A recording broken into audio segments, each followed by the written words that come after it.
Right, buckle up, Australia, because today we are talking about a political move so confusing it's basically the diplomatic equivalent of punching yourself in the face and then asking why your nose hurts. Welcome back to Australian Dish, the channel that turns Canberra chaos into your daily dose of clarity.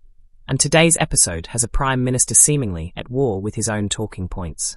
Yes, you heard that right.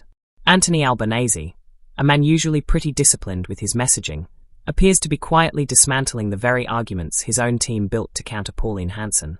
It's like spending months building a sandcastle and then personally driving a bulldozer through it while everyone watches. So what's actually going on here? Let's get into it.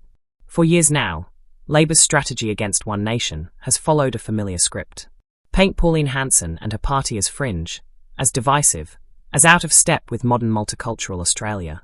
It's a strategy that's worked reasonably well for Labor in outer suburban and regional battlegrounds where One Nation eats into conservative votes. But here's where it gets messy.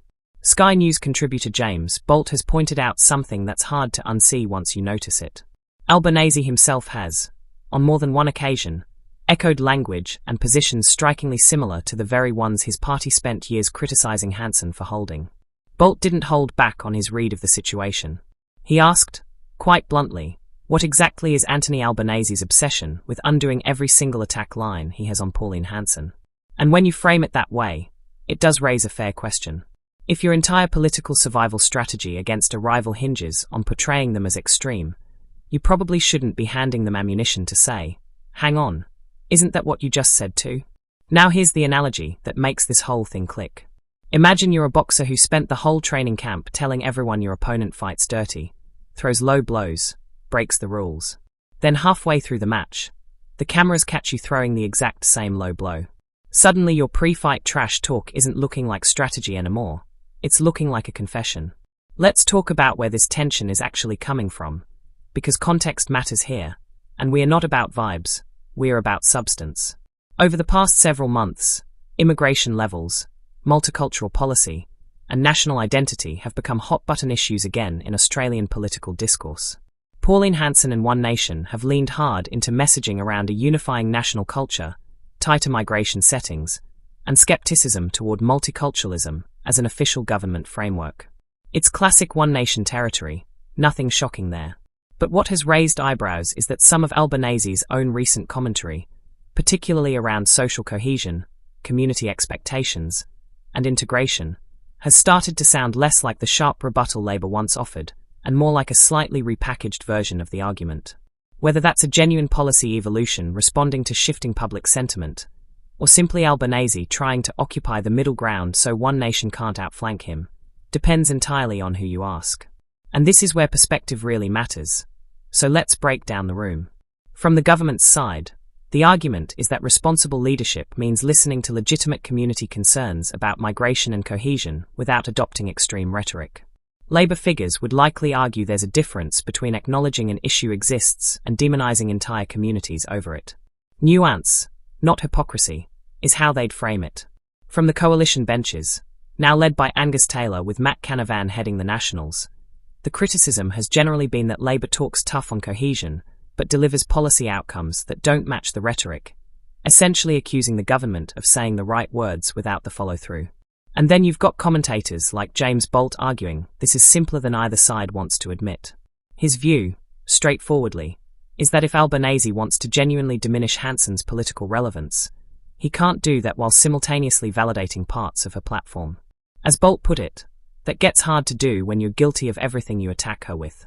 Blunt, sure, but it's an argument worth sitting with, even if you don't fully agree. Here's the bit that makes this genuinely interesting, rather than just another political spat. Political attack lines only work when there's a clear contrast. Labor's contrast against One Nation has always been we are the reasonable, inclusive alternative to their divisive politics. The moment that contrast blurs, even slightly, the attack line doesn't just weaken, it can actually backfire, because now it looks less like principle and more like positioning. Think of it like a supermarket own-brand product suddenly looking almost identical to the name brand it was mocking for being overpriced and unnecessary. Once shoppers notice the resemblance, the whole marketing pitch falls apart. So what does this actually mean going forward? A few things worth watching. First, Expect coalition figures under Angus to seize on this apparent inconsistency, using it to argue that Labour lacks a coherent position on national identity and migration. Second, watch how One Nation itself responds. Pauline Hanson has never been shy about capitalising on moments where mainstream parties seem to validate her arguments, even indirectly. If Labour's rhetoric keeps drifting toward her territory, she may simply say, "Thanks for the endorsement." Third, and this is the bigger picture stuff, this whole situation says something about the state of Australian politics generally. When major parties start borrowing language from minor parties to manage public sentiment, it usually signals one thing. The issue has genuine traction with voters, and nobody wants to be caught on the wrong side of it heading into the next electoral cycle. Whether you think Albanese is making a smart tactical pivot or accidentally undercutting his own party's messaging really comes down to your political lens. But either way, this is a textbook example of how attack lines in politics are fragile things.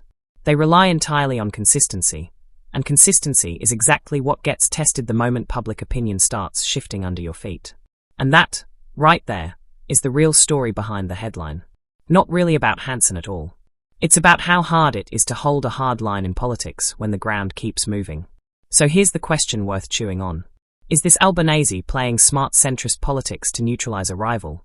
Or is it a genuine own goal that hands One Nation exactly the validation it wanted? Drop your take in the comments.